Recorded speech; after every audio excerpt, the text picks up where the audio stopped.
Coming on this morning's ONTV update, upstate New York presents extra challenges to keep the four-legged members of your family safe. Learn how to protect your pets from Lyme disease today.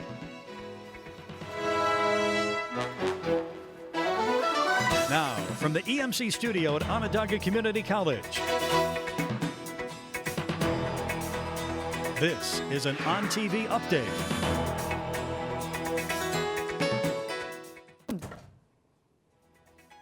Welcome to ONTV Update on this Friday morning. I'm Ryan Polito. And I'm Michaela Fiato. Thanks for joining us. We start today off with an issue that affects many pet owners. According to the 2014 State and Pet Health Report, 21% increase reports of Lyme disease in domesticated dogs. ONTV Update's Justin Bergen says you can still enjoy the great outdoors if your pet has the proper vaccinations. If you're like me, your pets are part of your family. And like the rest of your family, you want them to be safe. And things like fleas, ticks, and mosquitoes are a big threat to your pet's safety. With spring finally starting to show and temperatures on the rise, parasites begin to hatch and emerge from their hibernation. Ticks in particular become most active as the weather transitions to the high 50 degrees. The spike in these parasites ultimately causes a rise in disease like Lyme disease and heartworm. Lyme disease is an endemic in New York. Veterinarians say it causes serious problems including fever, joint damage, and kidney failure. It's much easier to prevent these diseases than to treat it. I can't stress that enough. And it can be very sad when an animal comes in with a disease and they're that sick and it could have easily been prevented. All these vaccines can get pretty overwhelming. And if you're having trouble paying for the proper treatment, well, there are actually veterinary health programs that you can join. A good place to start would be gopetplan.com. In Liverpool, I'm Justin Bergen, ONTV Update. It is strongly recommended by veterinarians to start monthly flea and tick inspections. See your local vet with any questions. Not only can keeping your pet's health be a challenge, but adding an animal to your family can present its own set of problems. ONTV's Bianca Gonzalez looks into a controversial method of pet adoptions. Adding an animal to your family is a common way to bring joy to your home. For many people, getting a pet is a lot easier and faster through websites like Facebook and Craigslist. But an easier way of picking an animal doesn't always guarantee that your new pet will be what you expect. Nico Fury had his horrible experience with buying a dog on Craigslist. When he moved back home in February, he and his family wanted a new pet. He says his search went well at first, but learned the harsh reality of shopping for animals on the site. We got there, we met the dog, and I think the dog was trained by its owner because it was a great dog when we got there. It was very nice. When we brought it home, it was a whole different story. The dog attacked a family member, leaving them in the hospital. The animals are only a small part of the problem. For people like Thomas DeSocio, the bigger problem are those who sell the animals. He says Craigslist is an easy way to be scammed, from suspicious activity behind buying a dog all the way to being robbed. He says what is placed on the site is often not the truth. Times on Craigslist, there's not a lot of validity to the actual person selling or buying, for that matter.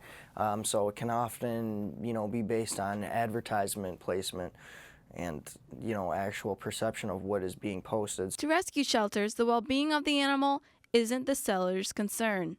It is all about the sale. For many of them, the location of where to buy the animal is what makes the advertisement appear more trustworthy. According to workers at the CNY SPCA, suburban areas such as these are the most common places for animals to be sold and traded, as well as them to be picked up by dog control and sent into the rescue shelters. Nico Fury says he now knows what goes on behind the site and keeps his experience in mind for the future.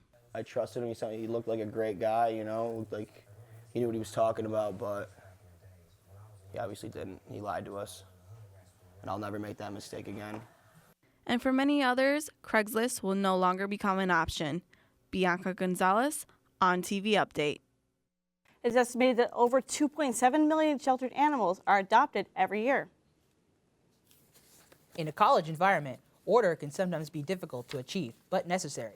ONTV Update's Joseph Viola gives us an idea on how safe our campus really is.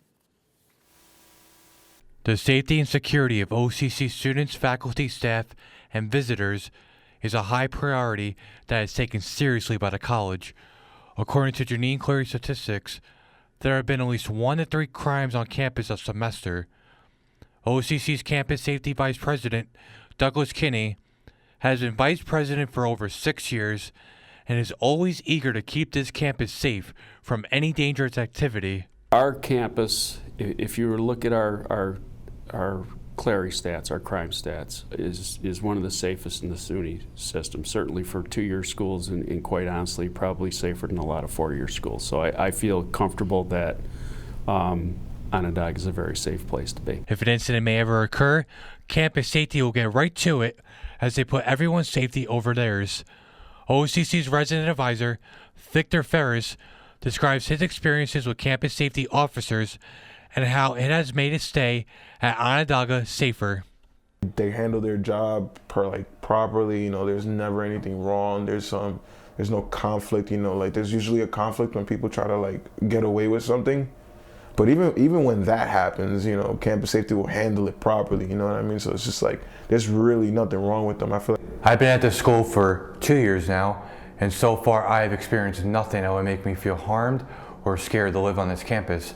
But if I ever felt that way, I know who to turn to as I feel safe with campus safety close by. In Syracuse Campus Safety's office in Onondaga Community College, I'm Joseph Viola for ONTV. Campus Safety's office is located behind Whitney across from the Mall Whitney parking lot. They have 24/7 access to all students on campus, but if you have an emergency, call them at 315-498-2311.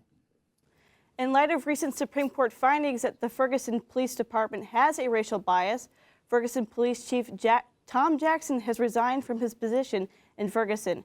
Jackson had been police chief for 5 years and says he feels profound sadness in stepping down, but he feels the right decision is being made in the city of Ferguson.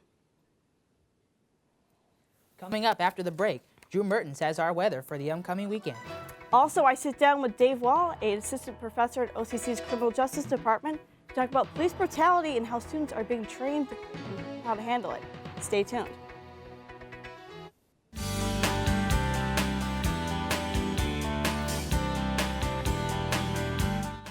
My experiences have been amazing.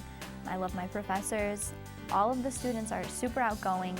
We do things outside of class together, which is really great. We go to movies together, we go to lunch together. It's really fun.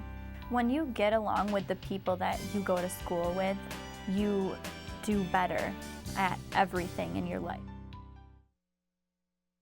It's been a good experience. I've had a lot of fun, did a lot of work, learned about a lot of new things. I learned about hardware, software, basically electronics and computers at a much grander scale, involving both software and hardware. It's a good college. If you are in the technology department or you're in the Whitney building, I would say that's a good place.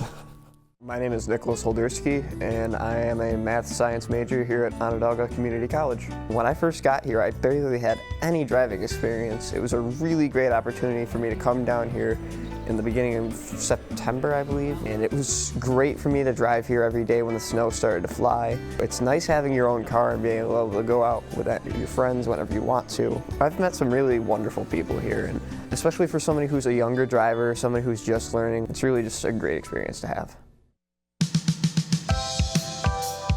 They say nothing beats seeing something amazing for the first time. Whether it be a good book you read, or a song you heard,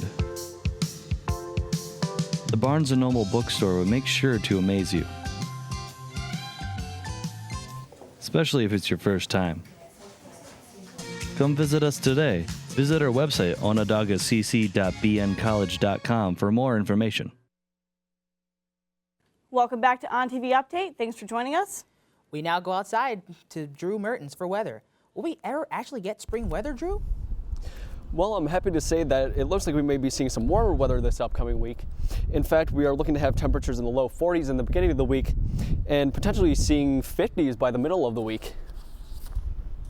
According to weather.com, we are looking at some snow showers for today with a high of 33 degrees and about 17 overnight. Going into the next 5 days, we are looking into about 23 degrees on Saturday with a little bit of snow during the day. This will go into about 14 degrees by the night with clear skies. Now Sunday may be the day you've been waiting for, as we will be seeing partly cloudy skies with a high of 43 degrees, going into 35 degrees throughout the night. Monday will be mostly cloudy with a chance of rain with a high of 41 and a lower temperature of 28 overnight.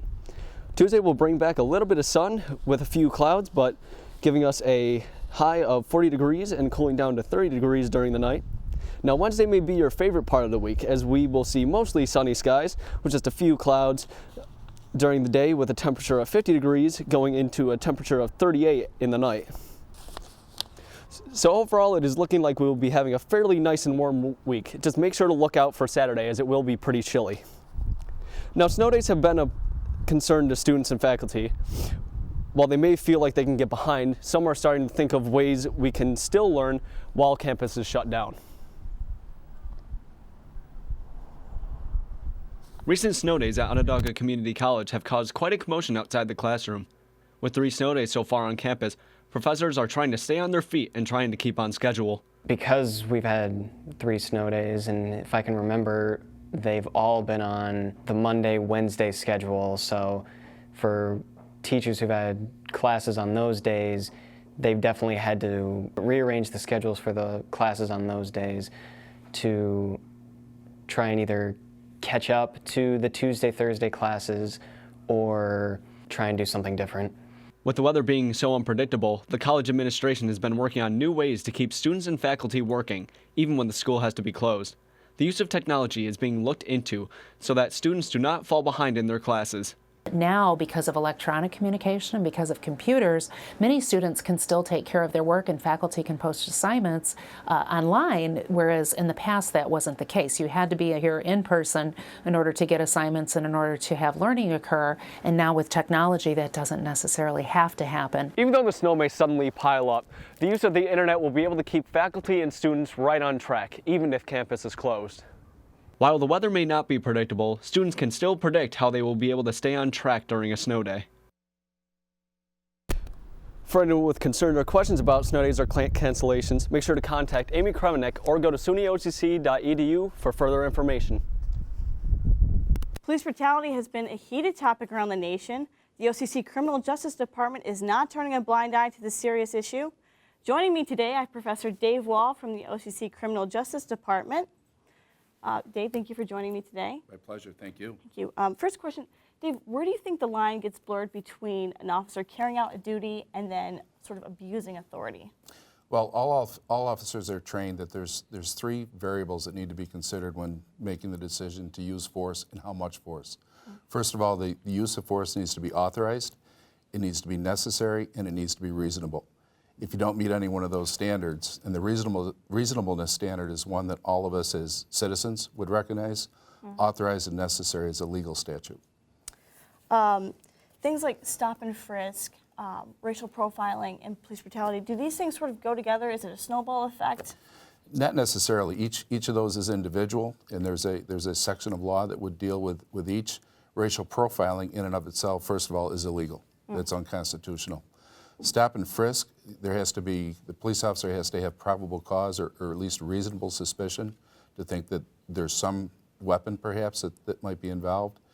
And then the use of force again, I think we have to acknowledge it is excessive force.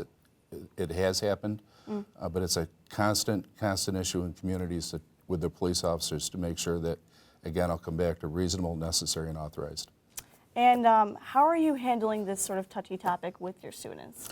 Well, there's a couple different approaches. One is certainly in our classrooms. It's a regular discussion. We participated, our faculty, in 3 town hall meetings now over at Storer Auditorium, because we think we have an obligation to communicate, to explain the variables that are involved. And then our own law enforcement certificate students, those who hope to become police officers, it's a required topic in the classroom. And last question, do you think there's anything that can be done in the police force about this problem? Well, I think it's not only the police force, but it's in the community. The more that we can become aware of what might trigger use of force, the more citizens and police together can communicate about compliance, as an example. I mean, let's face it, none of us, with a traffic stop, none of us are pleased when we see the red lights behind us. But if we can comply, then perhaps that can lessen that opportunity for force. And there will often be other chances for citizens to redress their grievances. Well, Dave, thank you for the insight. I'd like to thank Dave Wall for joining me today. If you would like to find out more on this topic or anything, how you can get involved, visit syracusepolice.org. It's March Madness, and sports pubs are where fans go to watch their favorite sports teams. Mark Bumpus is at Rosie's Sports Pub, a fan favorite for watching SU basketball. He's there to show us why there's a sudden decline in business. Syracuse University was not able to participate in the opening rounds of the NCAA college basketball tournament this month, also known as March Madness. Businesses have seen a drop in sales due to the team's absence in the tournament.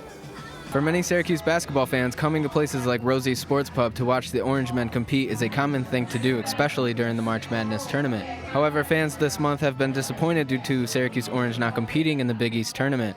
Syracuse basketball has been kicked out of the tournament this year after being charged with academic department violations by the NCAA. Pat Coleman, the owner and manager of Rosie's Sports Pub, explains the downfall in business this month from the team's absence in the tournament. When they're in the tournament, there's several extra days, depending on how far they go, where you have large amounts of business coming in. Many other businesses in Syracuse have also been affected from Syracuse Orange not playing in the tournament. Fans will have to wait till next season to watch their favorite team compete in the next Big East tournament. As for Rosie's Pub, business has been a letdown this month. I'm Mark Bumpus, ONTV Update. Syracuse Orange were also banned from participating in the Atlantic Coast Conference Tournament and the National Invitational Tournament. The team wrapped up their season with a loss against NC State on March 7th. Coming up, our sports anchor Red Bilyeu looks at the OCC women's basketball team's tough playing style. We also check in on the lacrosse team and talk to Coach Wilbur about his plans to keep their impressive winning streak alive. This and more after the break.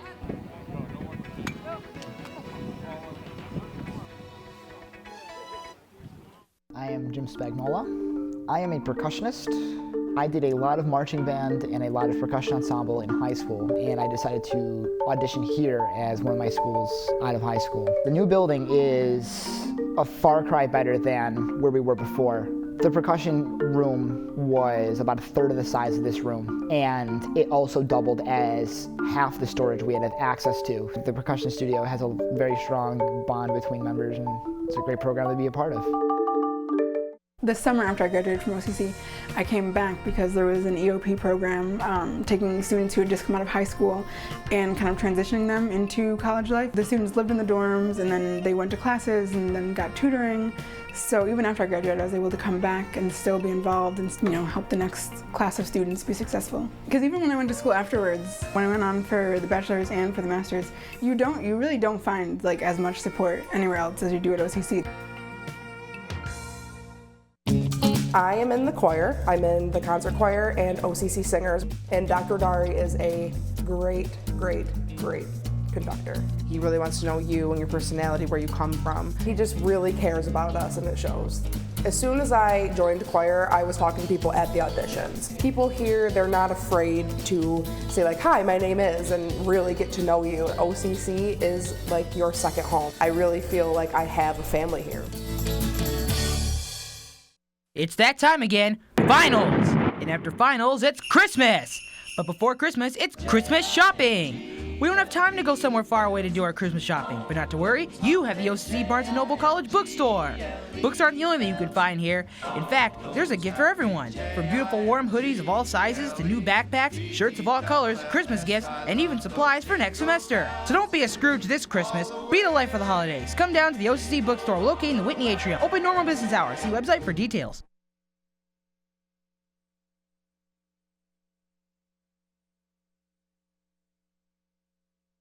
At the baseball team and talk some lacrosse. But first I had the chance to sit down with the women's basketball coach, Mike Wheeler. The OCC women's basketball team plays very hard whenever they hit the court. Coach Mike Wheeler runs a very potent offense. 3 weeks ago, the Lady Lasers took on Finger Lake Lakers women's team, and the Lady Lasers beat them by 60-plus points. I recently had a chance to ask Coach Willer about the type of offense he runs. Blazers maintained a 12-0 record in the Mid-State Athletic Conference this season. With an 82-game winning streak against MSAC opponents, the team learned a lot about the players from the other teams from previous matchups. The Lasers forward Alyssa Griffin knows how much hard work is involved when competing against teams like the Schenectady Royals. We're aggressive. If there's a loose ball, we want it. We'll go after anything. We'll crash boards. We'll run the floor. The Lasers have dominated defensively. In 2 games this season, they have forced 56 total turnovers with 38 combined steals. Leading the nation in field goal percentage and scoring 13 points a game with 7 rebounds, Griffin is a player to watch out for. Another key player and shooting guard for the Lasers is Brittany Anderson. Anderson has been the leading scorer this season with 16 points a game. The chemistry the players have on the court, along with their great athletic ability and heart, has proven to be a dominating factor to winning games. Alyssa Griffin and her team had high hopes that there would be a similar outcome during Friday's game against Schenectady. They were positive they would not be able to keep up with their persistence. Our guards can feed it in, but there's more to our team than just post players. We have shooting guards who knock down shots when needed. The Lasers proved they have what it takes to come up on top in a 96-48 win against Schenectady. The team will need to continue their consistency for their next title conference game. From the SRC Arena at OCC, I'm Mark Bumpus, ONTV Update. Brittany Anderson. Moving now from winter to spring sports, the OCC men's lacrosse season is getting started as they pursue their 9th championship in as many years. ONTV's Tim Lewis has more on their continued quest for dominance. David W. Murphy Field here at Onondaga Community College is the home to the Onondaga Laser lacrosse team. The lacrosse team, under the direction of Coach Wilbur, are not only the defending national champions, but have won the national championship 8 out of the past 9 years. This success brings in a lot of kids who want to play lacrosse, as goalkeeper Sean Rhodes explains. Well, you know, the rich tradition and Coach Wilbur was a big factor in it. And, you know, I enjoy winning a lot, and, you know, it's a great program here. Not only is there consistent talent with the Onondaga Lasers lacrosse team, but there is bonds on the team that set them apart. You know, just the family atmosphere. You know, you're playing with all your brothers every day. You know, we're a family on this team, and we're getting closer every day. Despite being one of the best teams in the nation, Coach Wilbur knows to take every game one at a time. No, we just worry about ourselves and make sure that we're playing our best lacrosse. And we know it's always been out hustle, out play people, and that's what we try to do. With an already great start to their season, the Lasers lacrosse team's goal is to try and get a 9th national title to bring it back to the school and to the local community. This is Tim Lewis on TV Update. The Lasers are on the road tomorrow as they take on Genesee Community College for a matinee.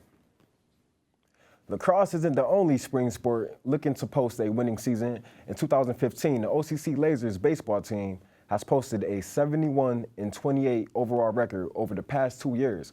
However, this season, things are a little different. ONTV's Mason Merritt tells us how the Lasers are looking to continue their success.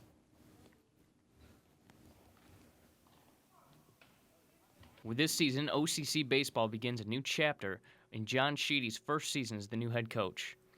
Sheedy inherits a team transitioning to a new core after losing key contributors from last year's 39-win team.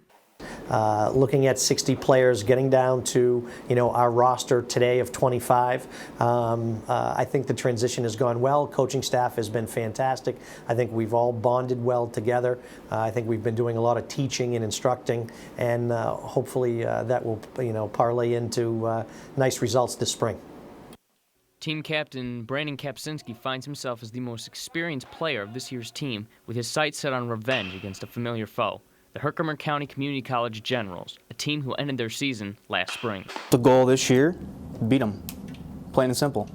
Go in their place or them come here and just, beat them. I don't care what the score is. And the hard part is some of the guys that were on the team last year went to Herkimer, so that makes it even more, it heats me up a little bit more to know that, they abandoned ship. Coach Sheedy understands what is expected from this storied program. But I think we're going to be successful in our own right. But this first year, could be a transition year, but I think we're going to surprise a lot of people within the conference. As a result of this treacherous winter, getting on the field is becoming a challenge in and of itself. So when they eventually do get out onto the diamond, they begin their pursuit for a championship. From Onondaga Community College, I'm Mason Merritt, ONTV News. The Lasers are on the road for their next 3 games, playing at Northampton Community College in Bethlehem, Pennsylvania. Their next home game is the 31st against the Ithaca College JV squad. It should be interesting to see how our spring sports shape up in the upcoming season. Yeah, Red, the NCAA Regional is kicking off at the Dome tonight. Any predictions? Well, NC State is playing Louisville and Michigan State is playing Oklahoma. NC State plays Louisville at 7 p.m. and Michigan State plays Oklahoma at 10 p.m. Even though we're not playing in the tournament this year, it should still be a rocking dome up at the Carrier Dome. So you should look forward to great games. I have Louisville advancing and I have Michigan State advancing. Louisville, they're always tough. Yeah, they are. Next, we'll take a look at the biggest music events in Syracuse, the M&T JazzFest.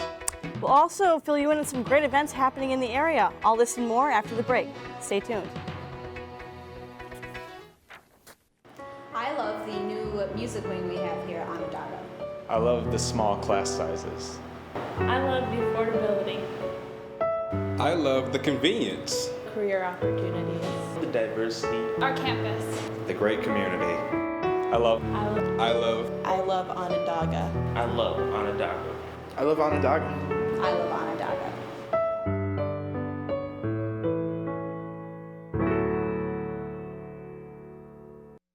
I'm a human services major with a concentration in social work. I love my major because it is giving me the skills and abilities and knowledge to be able to help people in crisis. The academics are great. They're challenging. Choir is great because you are with music majors and non-music majors, and we all come together to make music. Dr. Rodari is very good at making you feel listened to, and he obviously cares. He is interested in you, not just as a student, but you as a human being. The OCC Bistro is a full-service dining area operated by Onondaga's culinary students. Lunch is served every Thursday. Each student gets hands-on experience working every restaurant position from chef to host. With an elegant dining room and a professional culinary kitchen, the Bistro provides an excellent atmosphere for OCC students to perfect their skills. Why not visit us next Thursday for lunch? The OCC Bistro in the Gordon Building next to Starbucks. So since I've started at OCC, I've seen an immense improvement in my photography work. All the teachers at OCC are very professional in the way they teach and in the way they handle the classroom. In my basic photography class, the teacher really encouraged hands-on work. Because of the photography program at OCC, I have something to look forward to.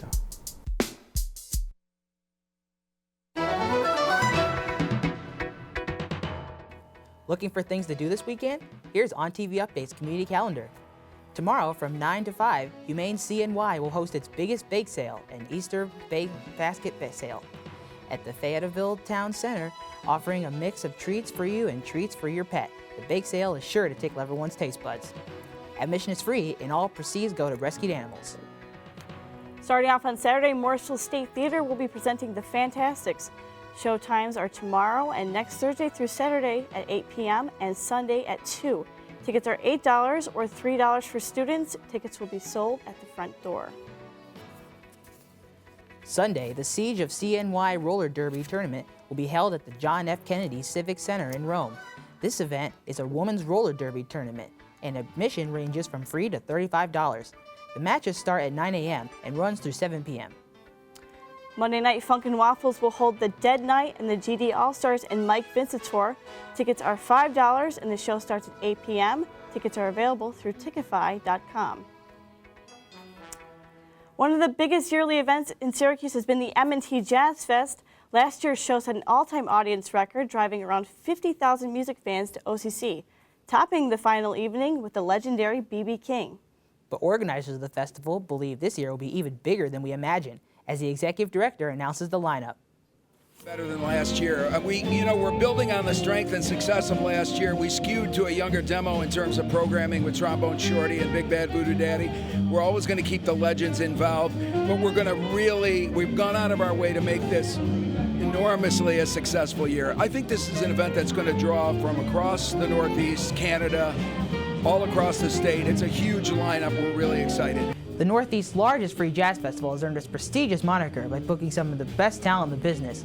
Kicking off this year will be legendary Zydeco artist Buckwheat Zydeco, and ending the evening with worldwide renowned trumpeter Wynton Marsalis. Look forward to that on July 17th. And kicking off the second day will be critically acclaimed Lake Street Dive. And closing the festivities is the Queen of Soul herself, Aretha Franklin. A festival of this magnitude needs support to be successful, especially if it's to retain its best musical festival honors. Over 40 sponsors will fill the bill this year, and none more important than the lead sponsor, M&T Bank, and our very own Onondaga Community College. Dr. Casey Crable, president of OCC, has continued to represent our school as the venue for the Syracuse JazzFest, as it has for 12 other years. Well, for the college, it's very exciting because it gives us an opportunity to have members of the community come up to campus, enjoy the beautiful campus that we have, get to know us a little bit. We love hosting it, and we're very excited for all the people that are going to come. For 16 years, M&T Bank has been the lead sponsor for JazzFest. Bank President Alan Naples explains why. For the community, from the bank standpoint, this just opens up a world of arts and entertainment to everybody in our community, regardless of their economic stage in life. And it's just a fantastic event. It's a fantastic venue at OCC, and we're into the thousands every year to come. So we're looking forward to it. Admission to the Syracuse Jazz Fest is free, and the event is right here at OCC. Heads up, motorcyclists, remember to park in the SRC lot, main gate. Apple's recent press conference has had the media world up in arms about its latest product, the Apple Watch. Apple announced on March 9th that its brand new Apple Watch will change your life with its thousands of apps and brand new interface. Apple Watch will launch April 1st for pre-order and will be released on April 24th. The watch will cost from anywhere from $350 for the basic model and up to $10,000 for its 18-karat gold model. We rely on computers for many everyday tasks, but what do we do when one breaks? On TV's news updates, Alex Voidovich looks at what is needed to educate those who keep our computers working.